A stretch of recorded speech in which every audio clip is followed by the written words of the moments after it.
जय हिंद दोस्तों, welcome to army super class है 10 से जा रही शुक्ला। दोस्तों सुबह 10 बज चुके हैं। जैसा कि आप सब जानते हैं, डेली सुबह 10 बजे स्पेशल आरपीएफ के लिए क्लास होती है। तो आज की क्लास में हम जीके के 60 इंपॉर्टेंट क्वेश्चन डिस्कस करेंगे विद एक्स्ट्रा फैक्ट। ये सभी टॉप के क्वेश्चन होंगे, इंपॉर्टेंट क्वेश्चन होंगे। कुछ ऐसे प्रश्न हैं जो आरपीएफ की परीक्षाओं में कई बार पूछे गए हैं। सभी क्लास को ध्यान से देखिएगा। अगर कोई क्वेश्चन आपको नहीं आता है उसे नोट डाउन कर सकते हो। जो एक्स्ट्रा फैक्ट आपको बताए जाएं उन्हें भी ध्यान से सुनिए, क्योंकि परीक्षा में उनसे भी क्वेश्चन पूछे जा सकते हैं। गुड मॉर्निंग सभी को, गुड मॉर्निंग। चलिए शुरू करते हैं आज की क्लास। इसका आंसर करिए क्वेश्चन नंबर फर्स्ट के लिए। बताइए वर्तमान में छत्तीसगढ़ के मुख्यमंत्री कौन है। ये करेंट का क्वेश्चन है, सभी जल्दी से आंसर करिएगा। बताइए वर्तमान में छत्तीसगढ़ के मुख्यमंत्री कौन है। इसका राइट आंसर क्या होगा। आंसर सभी लोग दीजिए। राइट या रॉन्ग आप लोग आंसर करिएगा। बी करेक्ट आंसर नहीं होगा इसका। भूपेश बघेल करेक्ट आंसर नहीं होगा इसका। अभी आपको बताना है वर्तमान में कौन है छत्तीसगढ़ के नए मुख्यमंत्री बने हैं, उनका नाम बताइएगा।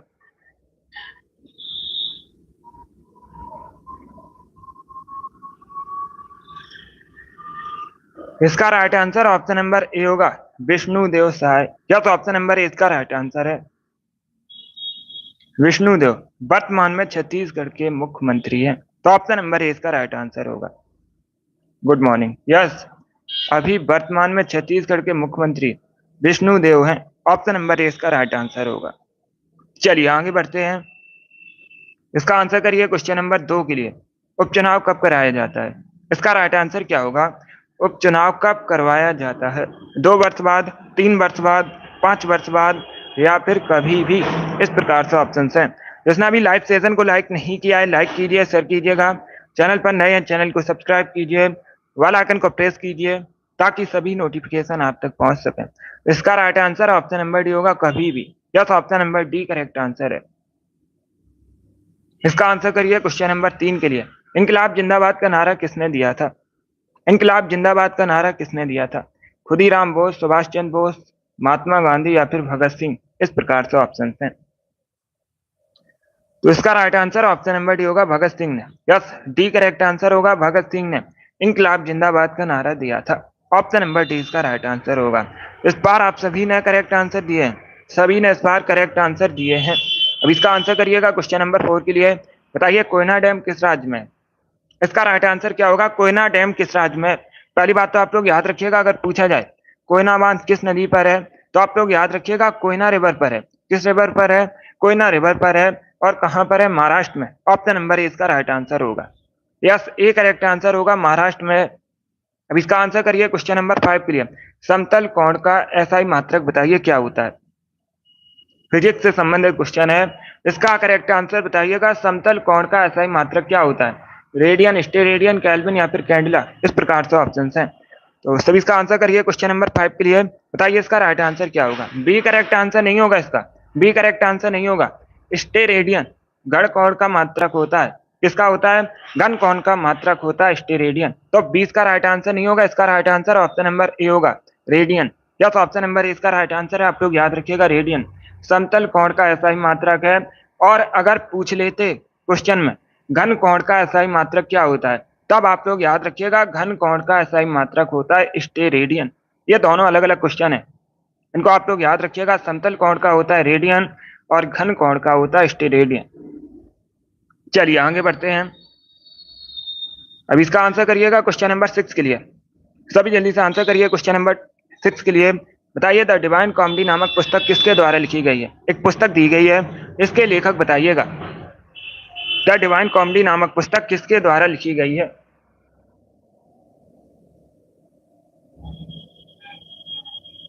सभी इसका आंसर करिएगा। गुड, सी करेक्ट आंसर होगा इसका, दांते अलिघिरी। यस, ऑप्शन नंबर सी इसका राइट आंसर है। दांते अलिघिरी ने द डिवाइन कॉमेडी नामक पुस्तक लिखी है, तो ऑप्शन नंबर सी इसका राइट आंसर है। Good morning. अब इसका आंसर करिए क्वेश्चन नंबर 7 के लिए। पॉलिटी संबंधित क्वेश्चन है, आर्टिकल से संबंधित क्वेश्चन है। बताइए इसका राइट आंसर क्या होगा। आर्टिकल 66 किससे संबंधित है। अनुच्छेद 66 किससे संबंधित है। इसका right answer option number B होगा, राष्ट्रपति के चुनाव से। यस, बी करेक्ट आंसर होगा उपराष्ट्रपति के चुनाव से अनुच्छेद 66 संबंधित है। तो ऑप्शन नंबर 20 का राइट आंसर है। इसका आंसर करिएगा क्वेश्चन नंबर 6 के लिए। सॉरी, ये क्वेश्चन नंबर 8 है। बताइए मधुमक्खी पालन को क्या कहा जाता है? मधुमक्खी पालन को क्या कहते हैं? क्विस्टिकल्चर, एक्वाकल्चर, सेरिकल्चर या फिर एपीकल्चर? इस प्रकार से ऑप्शन हैं। ये पूछा हुआ क्वेश्चन है, आरपीएफ की परीक्षा में पूछा गया था, बिल्कुल इसी प्रकार से प्रीवियस ईयर क्वेश्चन है। इसका right answer option number D होगा apiculture. Yes, option number D इसका राइट आंसर है। आप लोग याद रखिएगा मधुमक्खी पालन एपीकल्चर कहलाता है। तो ऑप्शन नंबर डी इसका राइट आंसर होगा। इसका आंसर करिए क्वेश्चन नंबर 9 के लिए। आपको बताना है भौतिकी अनुसंधान प्रयोगशाला किसके द्वारा स्थापित की गई थी? सभी इसका आंसर करिएगा। क्या पूछा गया है? भौतिकी अनुसंधान प्रयोगशाला किसके द्वारा स्थापित की गई थी निम्न में से? सभी इसका आंसर करिएगा। इसका right answer option number D होगा Vikram Sarabhai. Yes, option number D इसका राइट आंसर है। विक्रम साराभाई ने भौतिकी अनुसंधान प्रयोगशाला स्थापित की थी। तो ऑप्शन नंबर डी इसका राइट आंसर होगा। बी करेक्ट आंसर नहीं होगा, सीवी रमन करेक्ट आंसर नहीं होगा इसका। आप लोग याद रखिएगा विक्रम साराभाई करेक्ट आंसर होगा। ऑप्शन नंबर डी इसका राइट आंसर है। आगे बढ़ते हैं। अब इसका आंसर करिए क्वेश्चन नंबर 10 के लिए। क्वेश्चन इस प्रकार से है, 1909 में 1909 में भारतीय राष्ट्रीय कांग्रेस आईएनसी का लाहौर अधिवेशन हुआ था, अध्यक्षता किसने की थी? इसका right answer option number C होगा Madan Mohan Malviya. Yes, option number C इसका राइट आंसर। आप लोग याद रखिएगा मदन मोहन मालवीय ने 1909 में भारतीय राष्ट्रीय कांग्रेस का जो लाहौर अधिवेशन हुआ था अध्यक्षता की थी। ऑप्शन नंबर सी इसका राइट आंसर होगा। अब इसका आंसर करिएगा क्वेश्चन नंबर 11 के लिए। आपको बताना है इटापू डैम जो दुनिया के सबसे बड़े बांधों में से एक है, किस नदी पर है? आपको बताना है किस रिवर पर है। इसका राइट आंसर क्या होगा? Good morning. आंसर सभी लोग दीजिएगा, राइट आ रहा हूँ, आप लोग आंसर करिए। इसका right answer option number B होगा पराना रिवर पर। Yes, option number B correct answer होगा, पराना नदी पर है इटापू डैम। तो ऑप्शन नंबर बी इसका राइट आंसर है। अब इसका आंसर करिए क्वेश्चन नंबर 12 के लिए। बताइए निम्न में से कौन सी नहर मिस्र में है? स्वेज, कील, पनामा या फिर नन ऑफ दीज? तो इस प्रकार से ऑप्शन हैं। बताइए इनमें से कौन सी नहर मिस्र में है? इसका राइट आंसर क्या होगा? ए करेक्ट आंसर होगा स्वेज नहर। यस, ऑप्शन नंबर ए इसका राइट आंसर है, स्वेज नहर मिस्र में है। तो ऑप्शन नंबर ए इसका राइट आंसर है। अब इसका आंसर करिएगा क्वेश्चन नंबर 13 के लिए। बताइए प्लेग किससे फैलता है? प्लेग किससे फैलता है? मच्छरों द्वारा, सांपों द्वारा, चूहों द्वारा या फिर कुत्तों द्वारा? इसका राइट आंसर क्या होगा? इसका right answer option number C होगा चूहों द्वारा। Yes, option number C correct answer है, प्लेग चूहों द्वारा फैलता है। तो ऑप्शन नंबर सी इसका राइट आंसर है। जिसने अभी क्वेश्चन नंबर 13 का ऑप्शन नंबर सी दिया उनका सही उत्तर है। अब इसका आंसर करिएगा क्वेश्चन नंबर 14 के लिए। बताइए बाल, नाखून, खुर ये सभी किसके बने होते हैं? ये अच्छा क्वेश्चन है, सभी इसका आंसर करिएगा। बताइए बाल, नाखून और खुर सभी किसके बने होते हैं? विटामिन, प्रोटीन, वसा या फिर आयरन? इस प्रकार से ऑप्शन हैं। इसका right answer option number B होगा प्रोटीन के। यस, ऑप्शन नंबर 20 का राइट आंसर है। आप लोग याद रखिएगा बाल, नाखून, खुर प्रोटीन के बने होते हैं। तो option number B correct answer होगा। अब इसमें कठिन करके भी क्वेश्चन पूछ सकते हैं। क्वेश्चन इस प्रकार से और पूछ सकते हैं, ये किस प्रोटीन के बने होते हैं? तो आप लोग याद रखिएगा कैरेटिन नामक प्रोटीन के बने होते हैं। किस प्रोटीन के बने होते हैं? कैरेटिन नामक प्रोटीन के बने होते हैं बाल, नाखून, खुर। आगे बढ़ते हैं। अब इसका आंसर करिएगा क्वेश्चन नंबर 15 के लिए। बताइए कपास की खेती के लिए निम्न में से सबसे अच्छी मिट्टी कौन सी मानी जाती है? इसका राइट आंसर क्या होगा? कपास की खेती के लिए निम्न में से सबसे अच्छी मिट्टी कौन सी मानी जाती है? इसका right answer option number A होगा काली मिट्टी। ए करेक्ट आंसर होगा। यस, आप लोग याद रखिएगा काली मिट्टी कपास की खेती के लिए सबसे अच्छी होती है और इसे रैगुर मिट्टी के नाम से भी जाना जाता है। इस प्रकार से भी क्वेश्चन एक बार पूछा गया था एसएससी की परीक्षा में। काली मिट्टी को और किस नाम से जानते हैं? तो आप लोग याद रखिएगा रैगुर मिट्टी के नाम से भी जाना जाता है, रैगुर मृदा। अब इसका आंसर करिएगा क्वेश्चन नंबर 16 के लिए। इतिहास से संबंधित क्वेश्चन है, दक्षिण भारत को विजय करने वाला पहला मध्यकालीन शासक कौन था? आपको पहला मध्यकालीन शासक बताना है जिसने दक्षिण भारत को विजय किया था। अलाउद्दीन खिलजी, शेरशाह सूरी, शाहजहां या फिर अकबर? तो इसका right answer option number A होगा Alauddin Khilji. Yes, option number A इसका राइट आंसर है, दक्षिण भारत को विजय करने वाला पहला मध्यकालीन शासक था Alauddin Khilji. Option number A इसका राइट आंसर है। अब इसका आंसर करिए क्वेश्चन नंबर 17 के लिए। बताइए डेमोक्रेट्स एंड डिसेंटर्स नामक पुस्तक किसके द्वारा लिखी गई है? डेमोक्रेट्स एंड डिसेंटर्स नामक पुस्तक रामचंद्र गुहा लिखी है? ऑप्शन नंबर सी इसका राइट आंसर होगा। जिसने अभी क्वेश्चन नंबर 17 का ऑप्शन नंबर सी दिया उनका सही उत्तर है रामचंद्र गुहा करेक्ट आंसर होगा इसका। यस, ऑप्शन नंबर सी इसका राइट आंसर है। अब इसका आंसर करिएगा क्वेश्चन नंबर 18 के लिए। बताइए सन्यासी विद्रोह का उल्लेख किस पुस्तक में मिलता है? Good morning.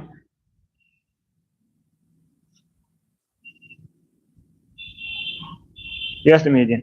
अब इसका आंसर करिएगा क्वेश्चन नंबर 18 के लिए। सन्यासी विद्रोह का उल्लेख किस पुस्तक में मिलता है?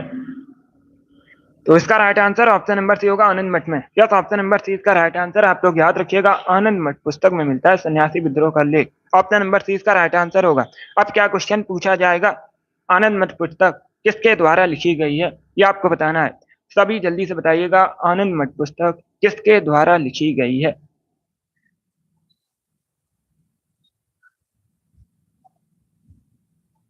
सभी जल्दी से बताइएगा आनंद मठ पुस्तक किसके द्वारा लिखी गई है, लेखक आपको बताने हैं। यस, आप लोग याद रखिएगा बंकिम चंद्र चटर्जी द्वारा लिखी गई है। कौन लेखक है?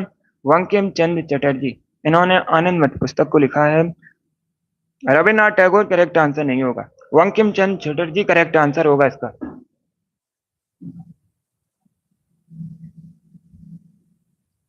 तो ऑप्शन नंबर सी इसका राइट आंसर होगा। बहुत अच्छे। और भारत का जो राष्ट्रगीत है आप लोग याद रखिएगा बंकिम चंद्र चटर्जी ने लिखा है और इसी पुस्तक से लिया गया है, वंदे मातरम। जिसने अभी क्वेश्चन नंबर 18 का ऑप्शन नंबर सी दिया उनका सही उत्तर है। चलिए आगे बढ़ते हैं। अब इसका आंसर करिए क्वेश्चन नंबर 19 के लिए। सब इसका आंसर करिएगा क्वेश्चन नंबर 19 के लिए। साहित्य में भारत में एकमात्र नोबेल पुरस्कार विजेता कौन है? उनका नाम बताइएगा। इसका right answer option number A होगा Rabindranath Tagore. Yes, option number A इसका राइट आंसर। आप लोग याद रखिएगा रविन्द्रनाथ टैगोर एकमात्र भारतीय है जिनको साहित्य के क्षेत्र में नोबेल प्राइज मिला था और ये पहले भारतीय भी हैं जिनको नोबेल प्राइज मिला था। आप लोग याद रखिएगा 1913 में गीतांजलि के लिए। तो इसका right answer option number A होगा। सभी ने करेक्ट आंसर दिया इस बार। अब इसका आंसर करिएगा क्वेश्चन नंबर 20 के लिए। आपको बताना है निम्न में से कौन सा लोक नृत्य हरियाणा से संबंधित नहीं है? चार ऑप्शन दिए गए हैं, बताइए इनमें से कौन सा फोक डांस हरियाणा से संबंधित नहीं है? इसका right answer option number C होगा जबारा। Yes, option number C correct answer होगा। जबारा जो लोक नृत्य है ये मध्य प्रदेश का है। कहाँ संबंधित है? मध्य प्रदेश से संबंधित है जबारा। तो ऑप्शन नंबर सी का राइट आंसर होगा। बाकी आप लोग याद रखिएगा धमाल, झूमर, खोरिया ये सभी हरियाणा के फोक डांस हैं। ऑप्शन नंबर सी का राइट आंसर है। यस, सी करेक्ट आंसर होगा। जिसने भी क्वेश्चन नंबर 20 का ऑप्शन नंबर सी दिया उनका सही उत्तर है जबारा करेक्ट आंसर होगा। इसका आंसर करिएगा क्वेश्चन नंबर 21 के लिए। आपको बताना है निम्न में ऐसे इजराइल की संसद का नाम क्या? आपको इजराइल की संसद का नाम बताना है।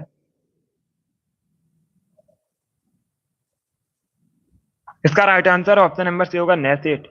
यस, सी करेक्ट आंसर होगा नेसेट। इजराइल की संसद का नाम है डाइट। जापान की संसद का नाम है। आप लोग याद रखिएगा, आप पूछा जाता है जापान की संसद को क्या कहते हैं, तो आप लोग याद रखिएगा डाइट कहा जाता है। और सोरा अफगानिस्तान की संसद का नाम है, ये भी इंपॉर्टेंट है। अब इसका आंसर करिएगा क्वेश्चन नंबर 22 के लिए। आपको बताना है पृथ्वी पर विशालतम जीवित पक्षी कौन सा है? इसका राइट आंसर बताइएगा। पृथ्वी पर विशालतम जीवित पक्षी कौन सा है? इसका राइट आंसर होगा ऑप्शन नंबर बी शुतुरमुर्ग। यस, बी करेक्ट आंसर होगा इसका। अब इसका आंसर करिएगा क्वेश्चन नंबर 23 के लिए। बताइए केदारनाथ मंदिर किसको समर्पित है?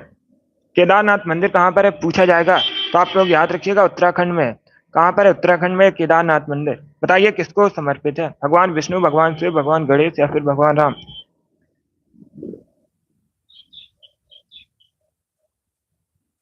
सभी इसका आंसर करिएगा। किसकी पूजा की जाती है केदारनाथ मंदिर में? ए करेक्ट आंसर नहीं होगा भगवान विष्णु। इसका राइट आंसर ऑप्शन नंबर भी होगा भगवान शिव। भगवान शिव की पूजा की जाती है, भगवान शिव को समर्पित है केदारनाथ मंदिर। ऑप्शन नंबर 20 का राइट आंसर होगा।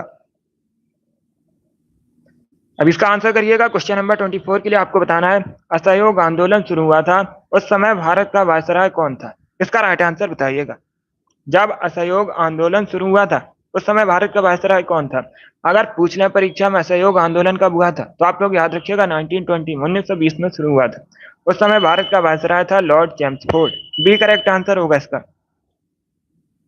बी करेक्ट आंसर होगा लॉर्ड चैम्सफोर्ड। उस समय भारत का वायसराय था। तो ऑप्शन नंबर बी इसका राइट आंसर है। अब इसका आंसर करिए क्वेश्चन नंबर 25 के लिए। निम्न में से कौन सा राज्य त्योहार युग में सही नहीं है? चार ऑप्शन आपको दिए गए, बताइए इसमें कौन सा युग में सही सम्मिलित नहीं है? इसका राइट आंसर क्या होगा? इसका राइट आंसर होगा ऑप्शन नंबर बी बैसाखी, या तो option number B correct answer होगा। क्योंकि जो बैसाखी है मुख्यतः पंजाब में सेलिब्रेट की जाती है। कहाँ पर सेलिब्रेट की जाती है? मुख्यतः पंजाब में सेलिब्रेट की जाती है। बाकी आप लोग याद रखिएगा, गुड़ी पड़वा महाराष्ट्र से संबंधित है मुख्यतः, छठ पूजा बिहार से संबंधित है, दुर्गा पूजा वेस्ट बंगाल से संबंधित है। तो इसका right answer option number B होगा। अब इसका आंसर करिएगा क्वेश्चन नंबर 26 के लिए। प्रश्न इस प्रकार से है, कौन भारत का एक प्रमुख लौह अयस्क क्षेत्र है? चार ऑप्शन आपको दिए गए, गुजरात राजस्थान क्षेत्र, तमिलनाडु छत्तीसगढ़ क्षेत्र, उत्तर प्रदेश बिहार क्षेत्र, या फिर उड़ीसा झारखंड क्षेत्र। इस प्रकार से ऑप्शन हैं। तो इसका right answer option number D होगा, उड़ीसा झारखंड क्षेत्र, या तो ऑप्शन नंबर डी इसका राइट आंसर है। जिसने भी क्वेश्चन नंबर 26 का ऑप्शन नंबर डी दिया उनका सही उत्तर है। इसका आंसर करिए क्वेश्चन नंबर 27 के लिए। ओलंपिक में रजत पदक जीतने वाली पहली भारतीय महिला कौन है?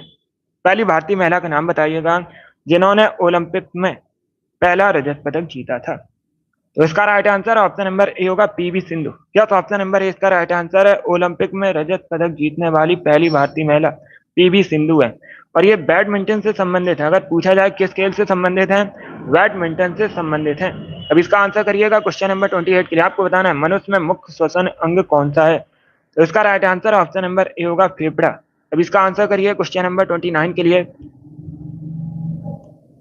सभी जल्दी से आंसर करिए क्वेश्चन नंबर 29 के लिए। प्रश्न इस प्रकार से है, किसने कहा था स्वराज मेरा जन्म सिद्ध अधिकार है और इसे मैं लेकर रहूंगा? ये किसने कहा था? इसका राइट आंसर होगा option number B, Bal Gangadhar Tilak, या तो option number B correct answer होगा, बाल गंगाधर तिलक ने कहा था स्वराज मेरा जन्म सिद्ध अधिकार है और इसे मैं लेकर रहूंगा। तो ऑप्शन नंबर 20 का राइट आंसर होगा। इसका आंसर करिए क्वेश्चन नंबर 30 के लिए। तद्बोधनी सभा की स्थापना किसने की थी? देवेंद्रनाथ ठाकुर, चंद्रशेखर आजाद, भगत सिंह, या फिर सुभाष चंद्र बोस। इसका राइट आंसर होगा option number A, Devendranath Thakur, या तो ऑप्शन नंबर ए इसका राइट आंसर है, देवेंद्रनाथ ठाकुर ने तद्बोधनी सभा की स्थापना की थी। तो ऑप्शन नंबर ए इसका राइट आंसर है। जिसने अभी क्वेश्चन नंबर 30 का ऑप्शन नंबर ए दिया उनका सही उत्तर है। अब इसका आंसर करिए क्वेश्चन नंबर 31 के लिए। फूल का वह भाग जो फूल के केंद्र में होता है उसे क्या कहते हैं? आपको बताना है फूल के उस भाग को क्या कहा जाता है जो फूल के केंद्र में होता है। इसका राइट आंसर होगा ऑप्शन नंबर सी, कार्पेल। इसी को पिस्टल भी बोला जाता है। तो option number C correct answer होगा, कार्पेल करेक्ट आंसर होगा। अब इसका आंसर करिए क्वेश्चन नंबर 32 के लिए। सभी इसका आंसर करिएगा क्वेश्चन नंबर 32 के लिए। प्रश्न इस प्रकार से है, हर वर्ष मूर्ति देवी अवार्ड किस क्षेत्र में दिया जाता है? सभी इसका आंसर करिएगा। क्या पूछा गया है, जो मूर्ति देवी अवार्ड है ये किस क्षेत्र में दिया जाता है? इसका राइट आंसर आपको बताना है। नृत्य, संगीत, साहित्य, या फिर नाटक। इस प्रकार से ऑप्शन हैं। डी करेक्ट आंसर नहीं होगा इसका। नाटक या म्यूजिक करेक्ट आंसर नहीं होगा। फिर से आंसर करिएगा। इसका right answer option number C होगा, साहित्य के क्षेत्र में दिया जाता है। सी करेक्ट आंसर होगा इसका, या तो ऑप्शन नंबर सी इसका राइट आंसर। आप लोग याद रखिएगा, साहित्य के क्षेत्र में दिया जाता है मूर्ति देवी अवार्ड। तो ऑप्शन नंबर सी इसका राइट आंसर होगा।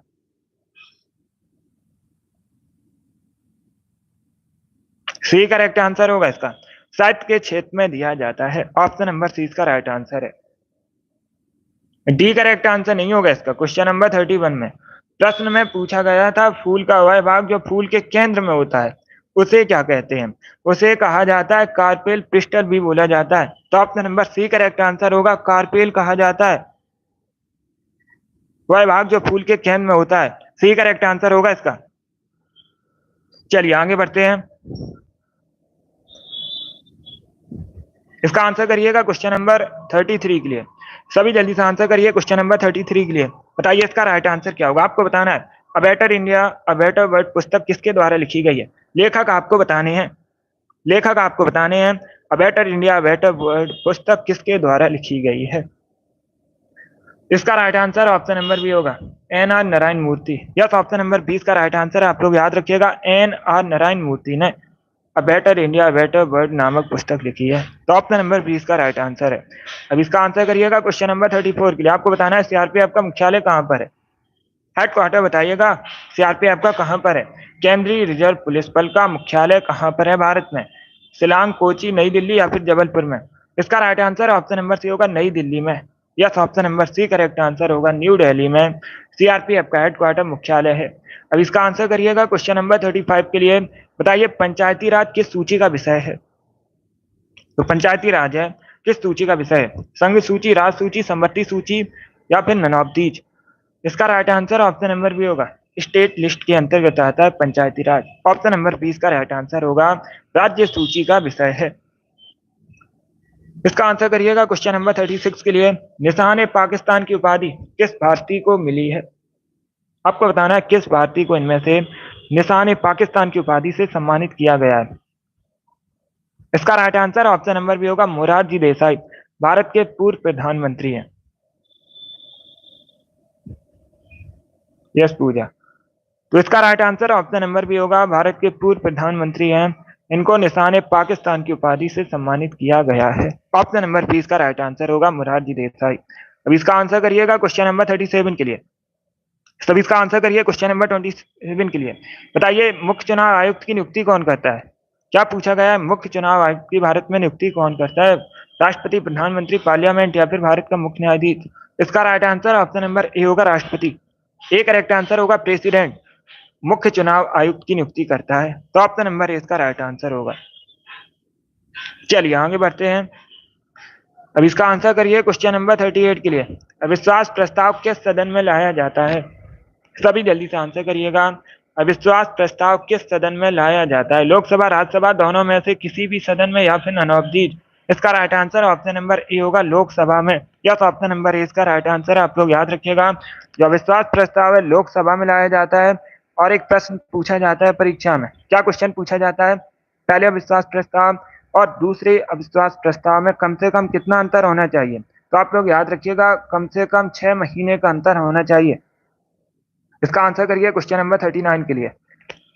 सभी जल्दी से आंसर करिए क्वेश्चन नंबर 39 के लिए। बताइएगा, आपको बताना है SEZ का फुल फॉर्म क्या होता है। SEZ का फुल फॉर्म आपको बताना है क्या होता है। इसका राइट आंसर क्या होगा। गुड। इसका right answer option number C होगा, special economic zone. C correct answer होगा, डी करेक्ट आंसर नहीं होगा इसका। डी करेक्ट आंसर नहीं होगा, सी करेक्ट आंसर होगा, स्पेशल इकोनॉमिक जोन। यस। चलिए आगे बढ़ते हैं। अब इसका आंसर करिए। अभी आपको बताना है आईपीसी का full form. What is the full form of IPC. IPC का फुल फॉर्म क्या होता है। इसका right answer option number C होगा, Indian penal code. Yes, option number C correct answer होगा, इंडियन पीनल कोड आईपीसी का full form होता है। इसका आंसर करिए क्वेश्चन नंबर 41 के लिए। ईरान का नेपोलियन किसे कहते हैं। ईरान का नेपोलियन किसे कहा जाता है। इसका राइट आंसर होगा option number A, Nadir Shah को। यस, ऑप्शन नंबर ए इसका राइट आंसर होगा, नादिर शाह को कहते हैं ईरान का नेपोलियन। तो ऑप्शन नंबर सी इसका राइट आंसर होगा। और आप लोग याद रखिएगा, भारतीय नेपोलियन के नाम से समुद्रगुप्त को जाना जाता है। ये भी इंपॉर्टेंट है, पूछ लेते हैं परीक्षा में। अब इसका आंसर करिएगा क्वेश्चन नंबर 42 के लिए। लक्षद्वीप का हाईकोर्ट बताइए कहाँ पर है। लक्षद्वीप भारत का एक केंद्र शासित प्रदेश है। आप लोग याद रखिएगा, राजधानी का आवृत्ति है, पूछ लेते हैं। और ऑफिशियल लैंग्वेज पूछी जाए तो आप लोग याद रखिएगा, लक्षद्वीप की ऑफिशियल लैंग्वेज मलयालम है। इसका right answer option number B होगा, केरला। बी करेक्ट आंसर होगा इसका। यस, ऑप्शन नंबर बी इसका राइट आंसर है। बी करेक्ट आंसर होगा इसका। जो लक्षद्वीप का हाईकोर्ट उच्च न्यायालय ये केरल में स्थित है। ऑप्शन नंबर बी इसका राइट आंसर होगा। 2-3 दिन बाद होगी रीजनिंग की क्लास। इसका right answer option number B होगा। अब इसका आंसर करिएगा क्वेश्चन नंबर 43 के लिए। आपको बताना है प्रतिरोध का मात्रक क्या होता है। सभी इसका आंसर करिएगा।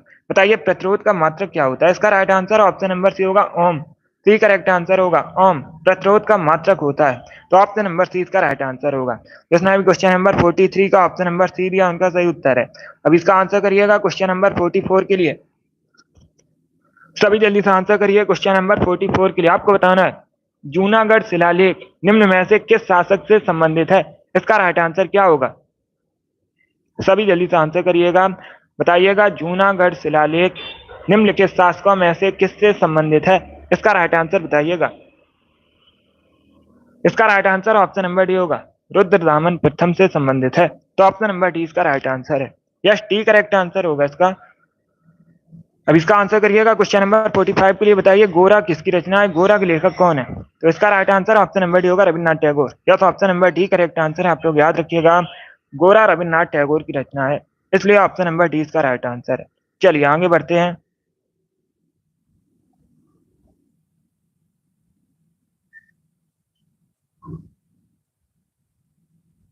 डी करेक्ट आंसर होगा इसका, रविन्द्रनाथ टैगोर करेक्ट आंसर होगा। आगे बढ़ते हैं।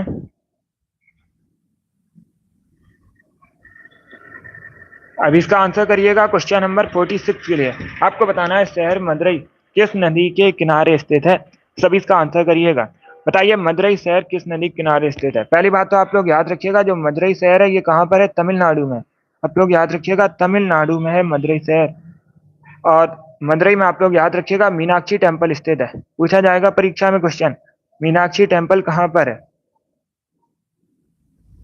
तो आप लोग याद रखिएगा मदुरई में है मीनाक्षी टेम्पल।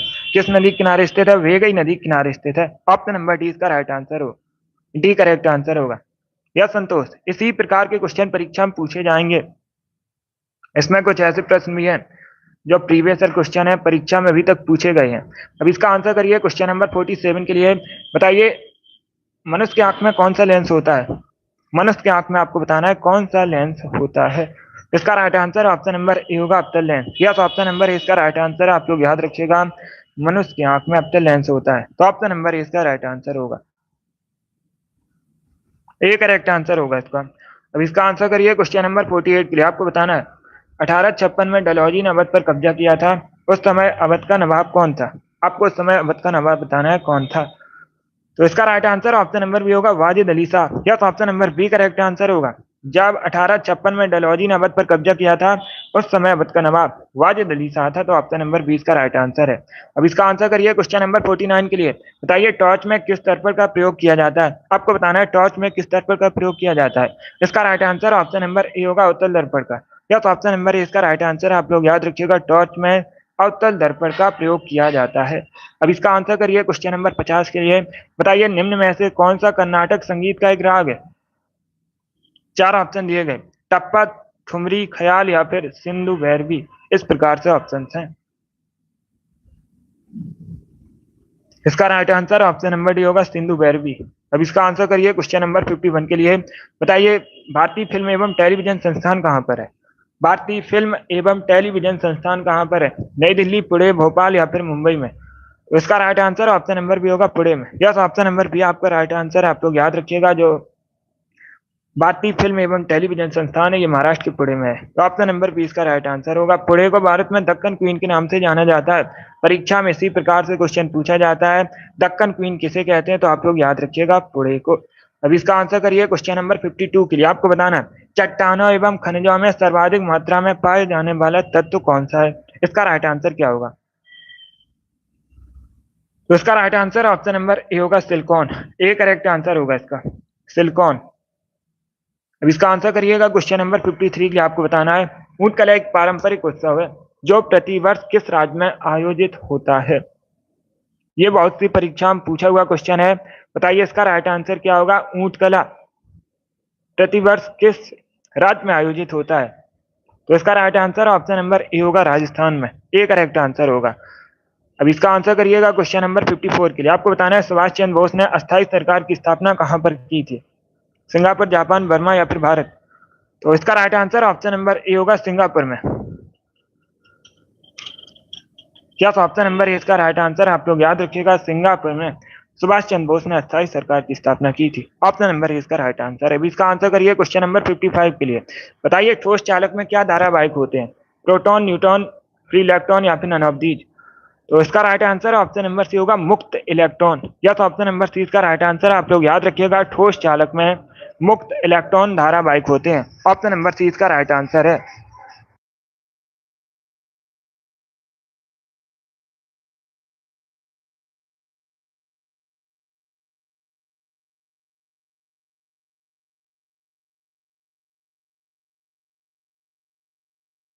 इसका आंसर करिएगा क्वेश्चन नंबर 56 के लिए। आपको बताना है लोकसभा को भंग करने का सबसे पहला अधिकार किसके पास होता है। पहली बात तो आप लोग याद रखिएगा, लोकसभा को भंग किया जा सकता है, ये पूछा जाता है क्वेश्चन।